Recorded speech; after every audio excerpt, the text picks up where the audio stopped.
O silêncio está cantando uma canção de amor e paz. Meu irmão, minha irmã, com este vídeo nós vamos olhar o 19º domingo do tempo comum, agora no início do mês de agosto, para a Conferência dos Bispos do Brasil.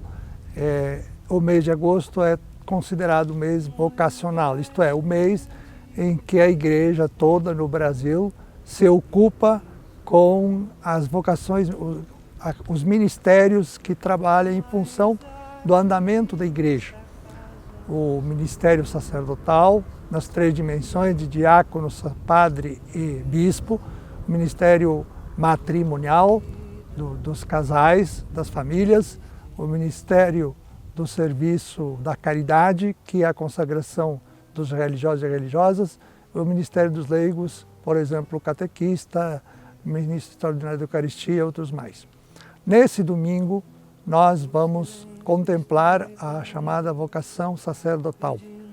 O sacerdócio tem a ver com a relação entre a humanidade e o Criador, a relação que se estabelece entre as criaturas e o Criador. O serviço sacerdotal na igreja tem a responsabilidade de estabelecer essa relação e de ajudar as pessoas a se encontrar com Deus e Deus se encontrar com as pessoas.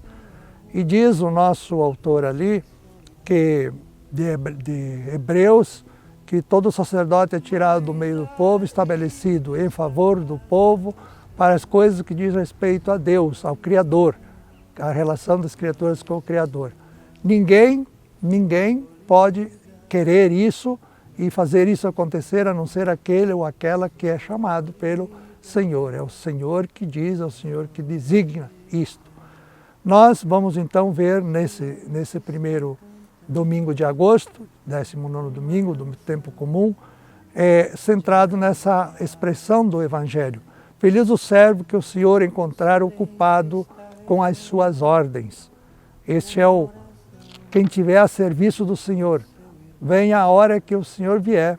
Quem estiver ocupado ao serviço do Senhor, fazendo as coisas que o Senhor pediu para fazer, cumprindo o chamado que Ele fez, este é feliz porque vai ser encontrado servindo a Deus, e esse serviço tem a plenificação na felicidade eterna. O texto da primeira leitura do livro da sabedoria nos fala da morte dos primogênitos lá na ocasião da saída do povo de Deus do Egito.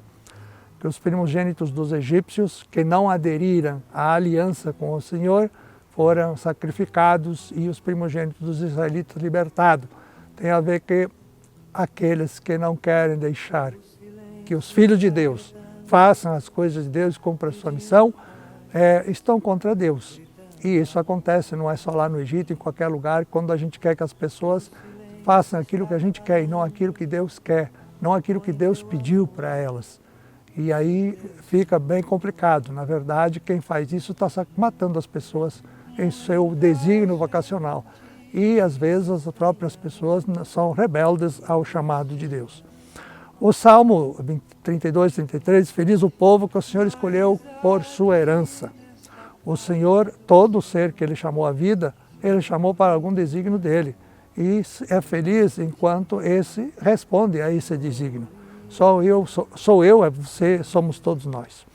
A leitura de Hebreus vai falar da fé, da importância da fé, do poder da fé.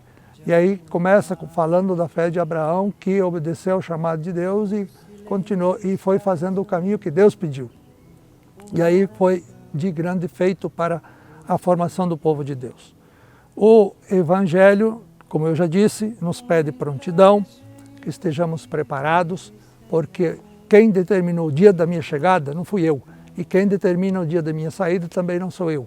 Aquele que me chamou à vida é aquele que também vai dizer, agora está bom, você já fez o que devia ter feito e continua trabalhando na minha obra e agora você já cumpriu a sua missão, estou chamando para participar da outra dimensão que eu já preparei para você. Então vamos prestar atenção para respondermos àquilo que Deus pede da gente e não ficar só cobrando que Deus dê aquilo que a gente quer. Às vezes a gente toma uma atitude contrariada ou contrária àquilo que é a nossa felicidade e realização, aquilo que é a nossa plenitude. E que Deus possa sempre contar comigo, com você, com cada um de nós. E assim, então, até o próximo vídeo. Paz e bem. O silêncio está falando, põe teu amor no teu Senhor.